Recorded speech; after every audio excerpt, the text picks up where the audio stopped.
Hello students, आप सभी का स्वागत है आपके अपने चैनल टारगेट सेमेस्टर में। उम्मीद करते हैं कि आप सभी लोग बेहतर होंगे और आप सभी ने सारथी ज्वाइन कर लिया होगा और आप सेमेस्टर एग्जाम की तैयारी को बेहतर बना रहे होंगे। स्टूडेंट्स, जैसा कि आपको पता होगा कि हर सेमेस्टर एग्जाम के लिए हम हर बार आप सभी के लिए सारथी लाते हैं, तो इस बार थर्ड सेमेस्टर के लिए सारथी 3.0 आ चुका है, जिसके माध्यम से आप थर्ड सेमेस्टर की कंप्लीट प्रिपरेशन कर सकते हैं जस्ट एट 199। केवल 199 रुपए में आप सारथी के माध्यम से सेमेस्टर का कंप्लीट प्रिपरेशन कर सकते हैं। और यदि आप भी चाहते हैं सारथी को ज्वाइन करना, तो आप डाउनलोड कर सकते हैं हमारे टारगेट गुरुकुल मोबाइल ऐप को, जिसका डिस्क्रिप्शन में लिंक दिया गया है, और ज्वाइन कर सकते हैं सारथी को। आज जिस सब्जेक्ट का हम डिस्कशन करने वाले हैं उस सब्जेक्ट का नाम है business regulatory framework. Business regulatory framework क्या होता है, इसमें हम किन किन चीजों की स्टडी करते हैं, ये सारी चीजें हमने देख रखी थी। लेकिन आज हम देखेंगे बिजनेस रेगुलेटरी फ्रेमवर्क में सबसे पहला चैप्टर हमारा चल रहा था कॉन्ट्रैक्ट। आपको पता होगा कि बिजनेस रेगुलेटरी फ्रेमवर्क में आपको पहला जो यूनिट है उसमें इंडियन कॉन्ट्रैक्ट एक्ट 1872 के बारे में पढ़ने के लिए कहा गया है, और उसमें से हम लोग पिछले लेक्चर्स में कुछ टॉपिक्स पढ़ चुके हैं, जैसे एग्रीमेंट क्या होता है, कॉन्ट्रैक्ट क्या होता है, ऑफर क्या होता है, एक्सेप्टेंस क्या होता है। इसके पहले बिजनेस रेगुलेटरी फ्रेमवर्क क्या होता है, इसमें लॉज कौन कौन से पढ़े जाएंगे, सारी चीजें हम लोग डिस्कस कर चुके हैं। अभी हम डिस्कस करेंगे कि कॉन्ट्रैक्ट के इसेंशियल्स क्या होते हैं। लेकिन एक बार कॉन्ट्रैक्ट के इसेंशियल्स को डिस्कस करने से पहले कॉन्ट्रैक्ट कहते किसे हैं ये डिस्कस करना बेहद जरूरी है। तो सबसे पहले देखते हैं कॉन्ट्रैक्ट किसे कहते हैं। देखिए, कभी भी अगर कोई कॉन्ट्रैक्ट होता है तो कॉन्ट्रैक्ट के लिए सबसे पहले एक इंसान ऑफर देता है। जैसे फॉर एग्जाम्पल हम आपको ऑफर दे रहे हैं कि मैं आपको ये पेन 50 रुपए में बेच दूंगा, या फिर मैं आपको ये घड़ी 10 रुपए में बेच दूंगा, तो एक ऑफर है। और अगर आप सामने से कंसेंट देते हैं, सहमति देते हैं, एक्सेप्ट कर लेते हैं कि जी मैं ये 50 रुपए में आपका पेन खरीदने के लिए तैयार हूं, या फिर 10 रुपए में आपकी घड़ी खरीदने के लिए तैयार हूं, तो इसको हम कहेंगे एक्सेप्टेंस। यानी सबसे पहले ऑफर दिया जाता है, ऑफर के बाद आता है एक्सेप्टेंस, और जब ऑफर और एक्सेप्टेंस दोनों मिल जाते हैं तो ये बन जाता है एक एग्रीमेंट। लेकिन एग्रीमेंट बनने से पहले एक्सेप्टेंस और ऑफर के साथ कंसिडरेशन भी साइन होता है। कंसिडरेशन यानी something that you provide in return. जैसे मैं आपको ये घड़ी दे रहा हूं तो आप बदले में हमको एक पैसा देंगे 10 रुपया। अगर मैं आपको ये पेन दे रहा हूं तो आप बदले में हमको 50 रुपया देंगे। This is called consideration. ये तो आपके लिए कंसिडरेशन हो गया, और मेरे लिए कंसिडरेशन क्या है? मेरे लिए कंसिडरेशन ये है कि मैं आपको ये पेन दूं। जब मैं आपको ये पेन दूंगा तो मेरा कंसिडरेशन फुलफिल हो जाएगा, और जब आप हमको पैसा देंगे तो आपका कंसिडरेशन फुलफिल हो जाएगा। यानी ऑफर प्लस एक्सेप्टेंस के साथ साथ कंसिडरेशन जब मिलता है तब एग्रीमेंट बनता है। और एग्रीमेंट में जब लॉ की इन्फोर्सेबिलिटी हो जाती है, जब एग्रीमेंट को लीगली इन्फोर्सेबल कर दिया जाता है, लीगली रजिस्टर्ड कर दिया जाता है, तो वो बन जाता है एक कॉन्ट्रैक्ट। क्या बन जाता है? कॉन्ट्रैक्ट। तो offer plus acceptance equals to agreement, and agreement plus enforceability of law equals to contract. ठीक है, चलिए आगे डिस्कस करते हैं। हमारा टॉपिक आज का रहने वाला है इसेंशियल्स ऑफ कॉन्ट्रैक्ट। यानी कभी भी कॉन्ट्रैक्ट करना है आपको तो कॉन्ट्रैक्ट में किन किन चीजों की सबसे ज्यादा आवश्यकता होती है, क्या क्या इसेंशियल्स होते हैं कॉन्ट्रैक्ट की, वो आज का हमारा टॉपिक रहने वाला है। टॉपिक का नाम है essentials of contract. Essentials of contract. अब सबसे बेसिक चीज आप सोचिए कि अगर कॉन्ट्रैक्ट करना है तो सबसे पहले किस चीज की आवश्यकता है? अगर आपको कॉन्ट्रैक्ट करना है तो सबसे बेसिक चीज किस चीज की आवश्यकता है? बताइए, सोचिए एक बार, सोचिए। अगर कॉन्ट्रैक्ट करना है आपको किसी इंसान से तो सबसे पहले क्या जरूरी है? सबसे पहले जो जरूरी चीज है वो है टू पार्टीज। कॉन्ट्रैक्ट हमेशा दो पार्टीज के बीच में ही होता है। कॉन्ट्रैक्ट हमेशा दो पार्टीज के बीच में ही होता है। यानी सबसे बड़ा जो इसेंशियल है कॉन्ट्रैक्ट का वो ये है कि दो पार्टीज होनी चाहिए। जब तक दो पार्टीज नहीं होंगी तब तक कॉन्ट्रैक्ट नहीं हो सकता है। यानी कॉन्ट्रैक्ट यदि आपको बनाना है तो पहले दो पार्टीज को बनाना पड़ेगा। दो पार्टीज होनी चाहिए आपके कॉन्ट्रैक्ट के लिए। फॉर एग्जाम्पल, अब आप पार्टीज का मतलब क्या समझेंगे? जैसे मान लीजिए मैं आपको ऑफर दे रहा था और आप एक्सेप्ट कर रहे थे, तो यहां पे मैं हो गया ऑफरर, आप हो गए ऑफरी और acceptor. Point to be noted, मैं ऑफर दे रहा हूं, मैं ऑफरर हूं, और आप एक्सेप्ट कर रहे हैं तो आप ऑफरी हो गए। तो दो पार्टीज अगर इन्वॉल्व होंगे तभी तो कॉन्ट्रैक्ट हो पाएगा। तो सबसे बेसिक जो इसेंशियल है कॉन्ट्रैक्ट का वो ये है कि कम से कम दो पार्टीज होने चाहिए। अब पार्टीज का मतलब क्या है? फ्रेशर पार्टी क्या? पार्टीज का मतलब फ्रेशर पार्टी से नहीं है, पार्टीज का मतलब पर्सन से है। इसका मतलब क्या है? एटलीस्ट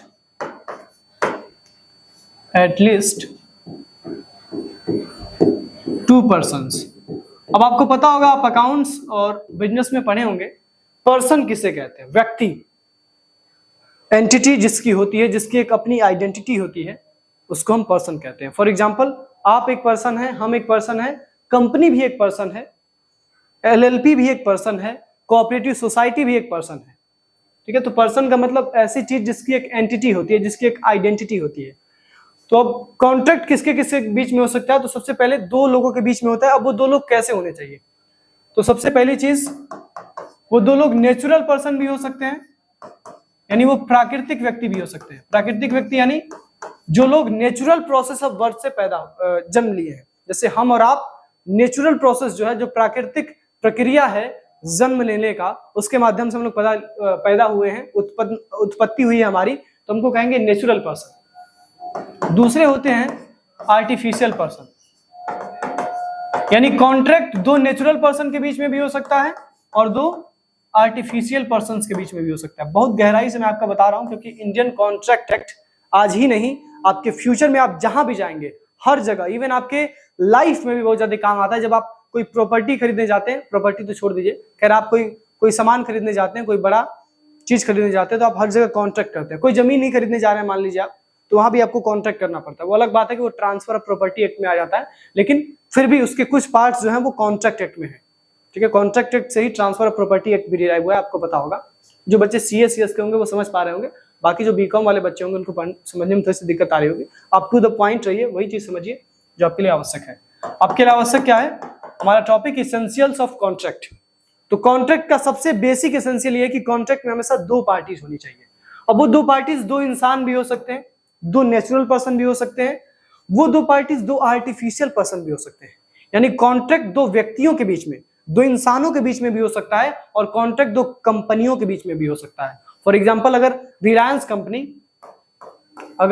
कंपनी टाटा के साथ कॉन्ट्रैक्ट कर रही है, तो क्या हो जाएगा?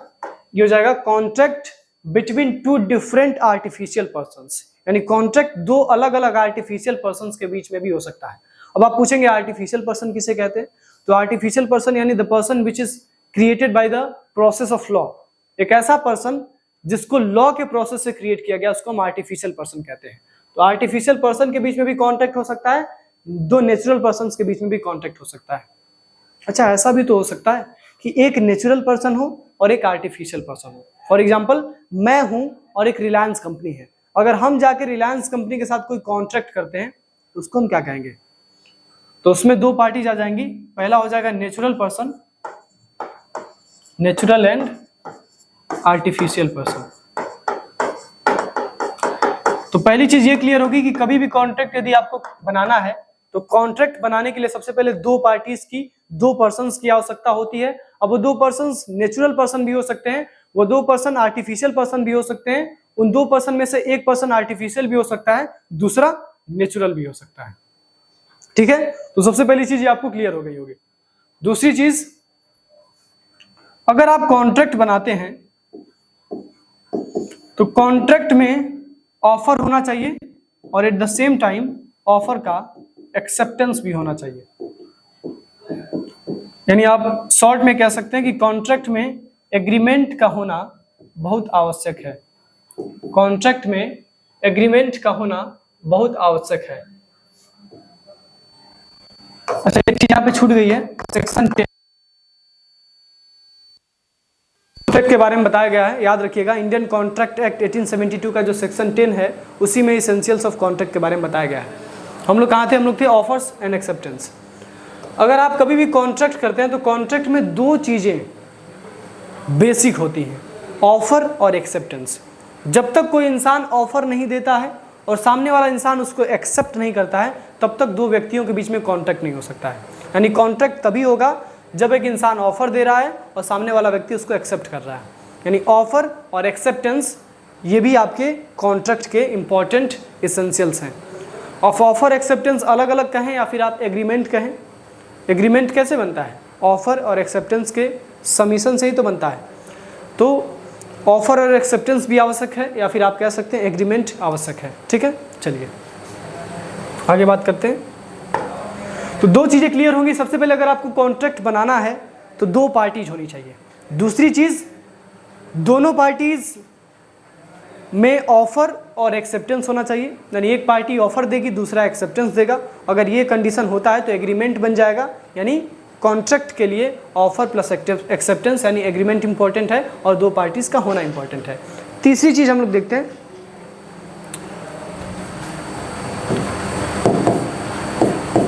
तीसरी चीज है intention to create legal relationship.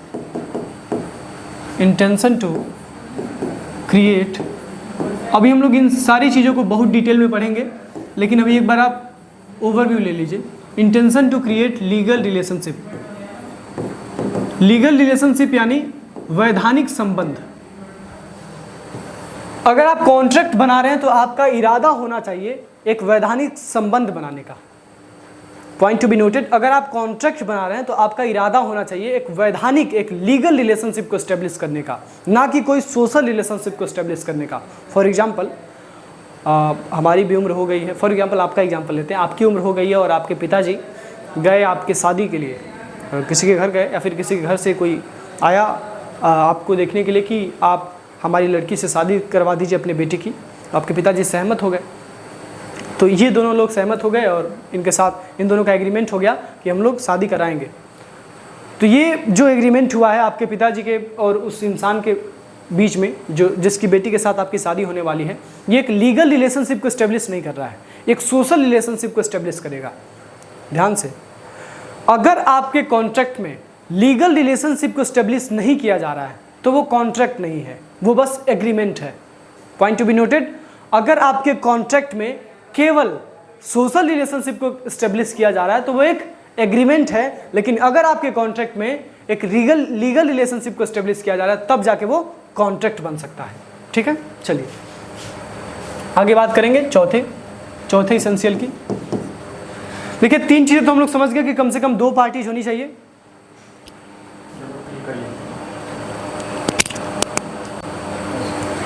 ये था कि नहीं पहले से डबल की, तो थोड़ा सा वॉइस में इशू अगर आ रहा होगा तो माफी चाहेंगे, अभी ठीक हो गया होगा आई थिंक। तो intention to create legal relationship, कहाँ थे हम लोग? हाँ, तीन एसेंशियल्स हमने देख लिए। दो पार्टीज होती हैं कम से कम। दूसरी चीज, पार्टीज में ऑफर और एक्सेप्टेंस होना चाहिए। और तीसरी चीज, पार्टीज का इरादा होना चाहिए एक लीगल रिलेशनशिप को एस्टेब्लिश करने का। तीन चीजें समझ में आ गई। अब देखिए, कॉन्ट्रैक्ट हम बनाते हैं तो हमेशा जो कंसीडरेशन होता है वो लॉफुल होना चाहिए। लॉफुल यानी कानून की निगाहों में सही कंसीडरेशन होना चाहिए। फॉर एग्जांपल, हम और आप एक कॉन्ट्रैक्ट कर रहे हैं जिसमें हम ये कह रहे हैं कि मैं आपको 10 लाख रुपया दूंगा, लेकिन आप उस 10 लाख रुपए के बदले के इंसान को गोली मार देंगे, और ये हमारा और आपके बीच का एग्रीमेंट हुआ है। तो क्या हम इसको कॉन्ट्रैक्ट कह सकते हैं? नहीं, क्योंकि ये कॉन्ट्रैक्ट नहीं है। ये कॉन्ट्रैक्ट क्यों नहीं है? क्योंकि इसमें जो कंसीडरेशन डिसाइड हो रहा है किसी इंसान की मौत है, वो इंसान की मौत एक लॉफुल कंसीडरेशन नहीं हो सकती है। It is a crime under Indian penal code. IPC के अंदर ये क्राइम है किसी इंसान की जान लेना, और कोई भी क्राइम कंसीडरेशन नहीं हो सकता है।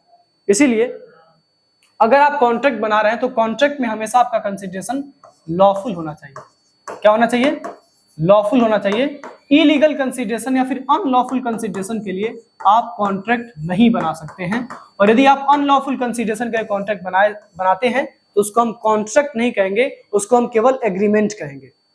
अगर आप अनलॉफुल कंसीडरेशन के लिए कॉन्ट्रैक्ट एग्रीमेंट बनाते हैं, आप दोनों लोग सहमत होते हैं, तो उसको एग्रीमेंट कहेंगे, उसको कॉन्ट्रैक्ट नहीं कहेंगे। क्योंकि एग्रीमेंट इलीगल हो सकता है लेकिन कॉन्ट्रैक्ट कभी भी इलीगल नहीं होगा। कॉन्ट्रैक्ट इलीगल क्यों नहीं होगा? क्योंकि एग्रीमेंट कॉन्ट्रैक्ट तभी बन सकता है जब एग्रीमेंट को लीगली इन्फोर्स किया जाए, और अगर इलीगल एग्रीमेंट है तो इन्फोर्सेबल होगा ही नहीं लॉ के द्वारा, उसका कोई वैधानिक पहचान ही नहीं दे पाएंगे आप।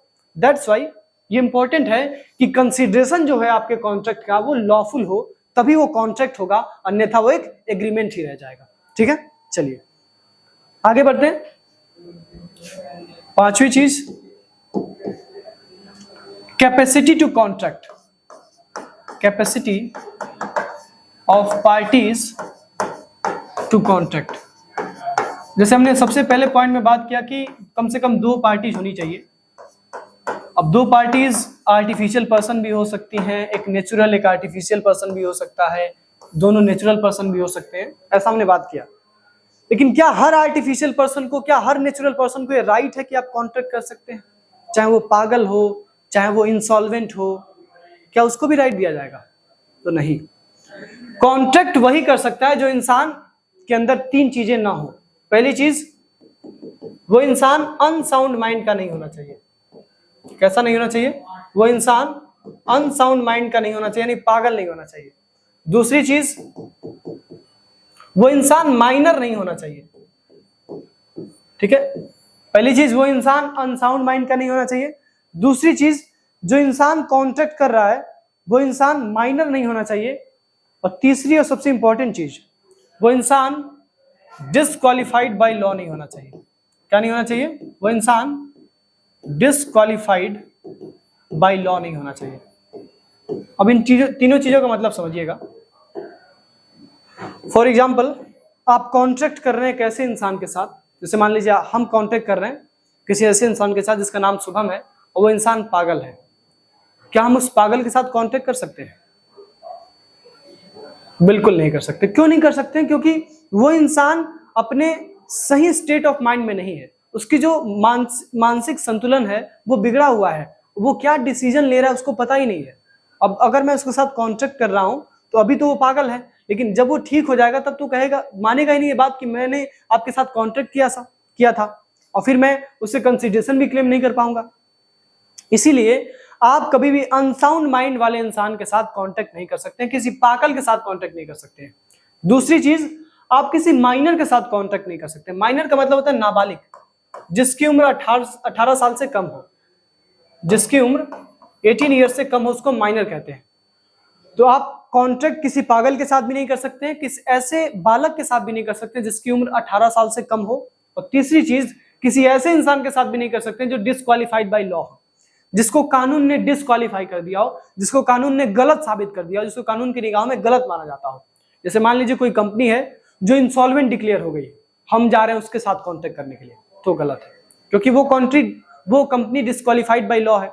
फॉर एग्जाम्पल, कोई आदमी है जिसके पे क्राइम का चार्ज है, वो इंसान एक कत्ल किया है और उसका जो केस है वो अभी चल रहा है कोर्ट में, तो मैं उस इंसान के साथ भी नहीं कर सकता हूं कॉन्ट्रैक्ट। ठीक है, तो कॉन्ट्रैक्ट आप उसी इंसान के साथ कर सकते हैं जो मेजर हो, जो साउंड माइंड का हो, और जो डिसक्वालीफाइड बाय लॉ ना हो, जो क्वालिफाइड बाय लॉ, यानी जो लॉ की निगाहों में गलत ना हो, सही हो। जैसे हम कोई अपराध नहीं किए हैं तो हमारे साथ आप कॉन्टैक्ट कर सकते हैं। जैसे आप कोई अपराध नहीं किए तो आपके साथ कोई भी इंसान कॉन्टैक्ट कर सकता है, और आप भी किसी के साथ कॉन्टैक्ट कर सकते हैं। ठीक है, तो ये तो 5 इसेंशियल्स हो गए। आगे बढ़ते हैं, अगला है फ्री कंसेंट। अगला है आपका 6वां, फ्री कंसेंट।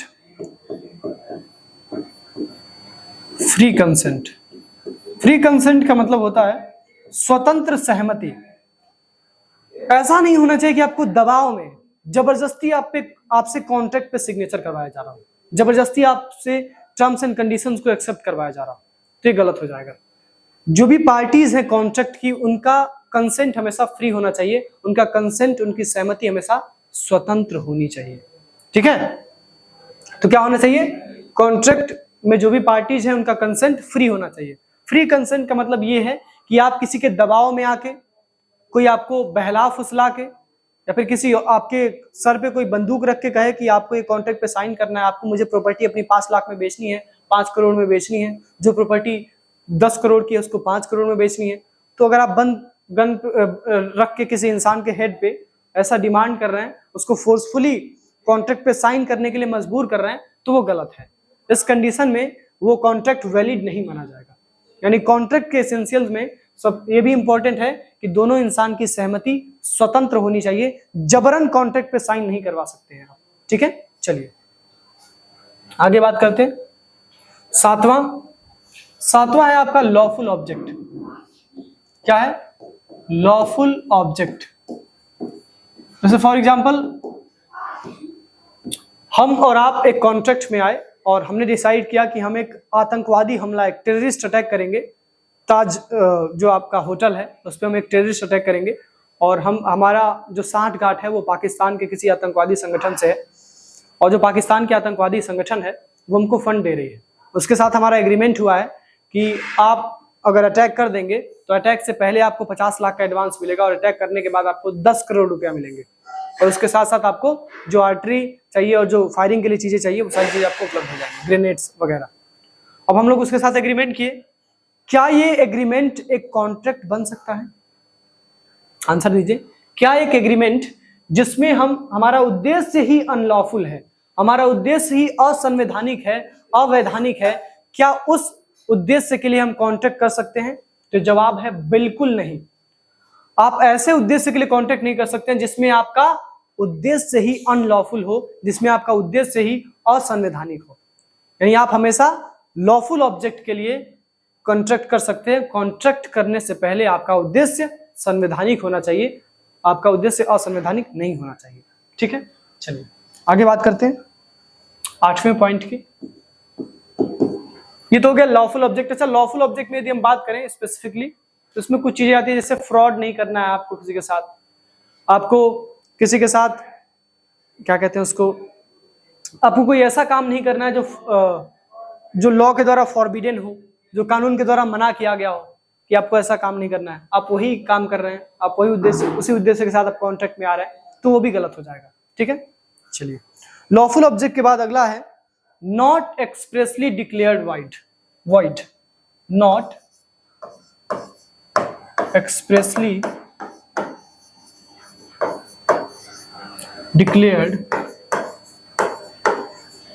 void।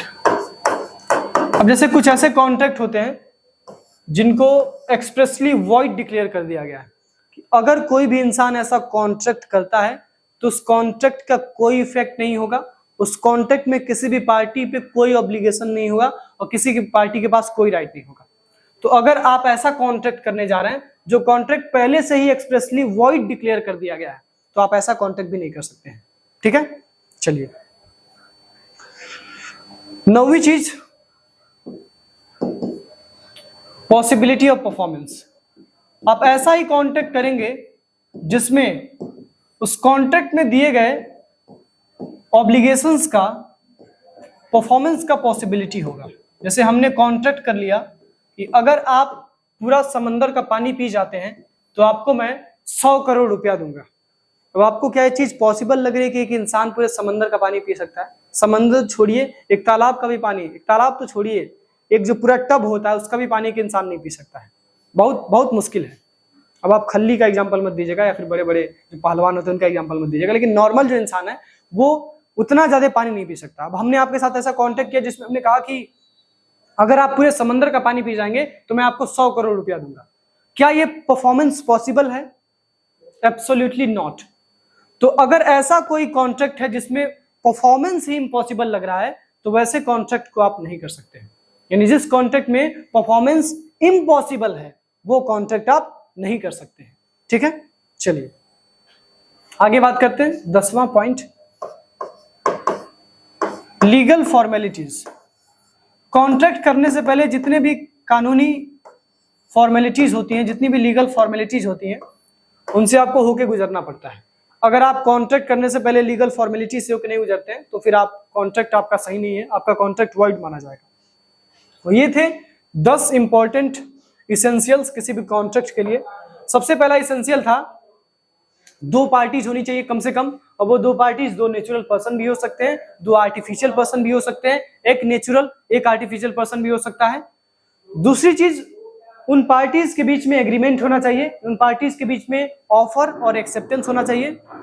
तीसरी चीज, उन पार्टीज का इंटेंशन होना चाहिए आपस में एक लीगल रिलेशनशिप को एस्टेब्लिश करने का, एक वैधानिक संबंध को स्थापित करने का उद्देश्य होना चाहिए, तभी वो सही माना जाएगा।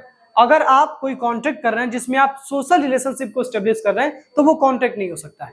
कॉन्ट्रैक्ट बनाने का मकसद होना चाहिए 2 व्यक्तियों के बीच में एक वैधानिक संबंध को स्थापित करना, एक लीगल रिलेशनशिप को एस्टेब्लिश करना। चौथा है लॉफुल कंसिडरेशन। कॉन्ट्रैक्ट में हमेशा कंसिडरेशन लॉफुल होना चाहिए, कानून की निगाहों में सही होना चाहिए।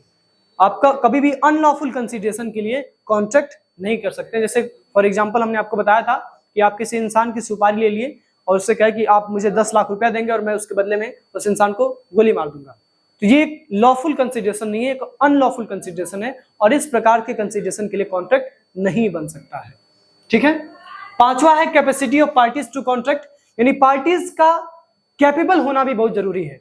अगर दो पार्टीज कॉन्ट्रैक्ट में आ रही है तो दोनों पार्टीज कैपेबल होनी चाहिए। कैपेबिलिटी का मतलब क्या है, कैपेसिटी का मतलब क्या है, तो कैपेसिटी का मतलब ये है कि वो जो दोनों पार्टीज है उसमें से कोई भी पार्टी अनसाउंड माइंड का नहीं होना चाहिए, पार्टी माइनर नहीं होनी चाहिए, पार्टी मेजर होनी चाहिए, पार्टी साउंड माइंड की होनी चाहिए और पार्टी डिस्क्वालिफाइड बाय लॉ नहीं होनी चाहिए। छठवीं चीज, दोनों लोगों का फ्री कंसेंट यानी कंसेंसस एडाइडम होना चाहिए, यानी दोनों लोग का जो माइंड है वो मीट करना चाहिए, दोनों लोग की सहमति होनी चाहिए। जो मैं चाह रहा हूं वो भी आप चाह रहे, वो भी आप ही चाह रहे हैं, वही आप भी चाह रहे हैं, तो उस केस में हम दोनों का माइंड मीट कर रहा है, हम दोनों का सोच मिल रहा है उस पर्टिकुलर एग्रीमेंट को लेके, तभी आपका कॉन्ट्रैक्ट हो सकता है। और ऐसा नहीं होना चाहिए कि आपको कंसेंट जबरदस्ती करवाया जाए, सहमति आपसे, आपके सर पे बंदूक रख के आपसे जबरदस्ती हस्ताक्षर करवाया जाए तो गलत हो जाएगा। फ्री कंसेंट यानी स्वतंत्र सहमति होनी चाहिए, कोई भी किसी भी प्रकार का दबाव नहीं होना चाहिए, कोई अनड्यू इन्फ्लुएंस नहीं होना चाहिए, कोई कोअर्जन नहीं होना चाहिए, कोई भी प्रकार का फ्रॉड या मिसरिप्रेजेंटेशन या मिस्टेक नहीं होना चाहिए। ठीक है, चलिए आगे बढ़ते हैं। सातवां है आपका लॉफुल ऑब्जेक्ट, यानी जब भी आप कॉन्ट्रैक्ट करेंगे तो आपका उद्देश्य हमेशा कानून की निगाहों में सही होना चाहिए। आप किसी अनलॉफुल ऑब्जेक्ट के लिए, किसी टेररिस्ट अटैक के लिए या फिर किसी बॉम्ब को प्लांट करने के लिए आप कॉन्ट्रैक्ट नहीं कर सकते, क्योंकि यहाँ पे आपका उद्देश्य गलत है। तो हमेशा आपका उद्देश्य लॉफुल होना चाहिए। आठवीं चीज, नॉट एक्सप्रेसली डिक्लेयर वॉइड, आपका कॉन्ट्रैक्ट एक्सप्रेसली वॉइड डिक्लेयर नहीं होना चाहिए। यानी पहले से कुछ ऐसे कॉन्ट्रैक्ट्स हैं जो पहले से वॉइड डिक्लेयर कर दिए गए हैं, उसमें से अगर आप कोई कॉन्ट्रैक्ट करेंगे तो वो कॉन्ट्रैक्ट नहीं होगा, क्योंकि वो कॉन्ट्रैक्ट के एसेंशियल्स को मीट ही नहीं कर रहा है। तो आपका कॉन्ट्रैक्ट एक्सप्रेसली वॉइड डिक्लेयर नहीं होना चाहिए। कॉन्ट्रैक्ट में परफॉर्मेंस की पॉसिबिलिटी नजर आनी चाहिए, कॉन्ट्रैक्ट में परफॉर्मेंस की पॉसिबिलिटी झलकनी चाहिए, कि ऐसा लगना चाहिए कि वो काम करने योग्य है, वो काम करने की संभावना है। अब ये नहीं करना चाहिए कि आप समुद्र का पानी पिएंगे तो आपको 100 करोड़ रुपया मिलेगा, ये सब चीजें इम्पॉसिबल लगती है। 10वीं चीज, लीगल फॉर्मेलिटीज, यानी आप अगर कॉन्ट्रैक्ट बना रहे हैं तो कॉन्ट्रैक्ट बनाने के लिए जितनी भी फॉर्मेलिटीज हैं सारी फॉर्मेलिटी से होके आपको गुजरना चाहिए।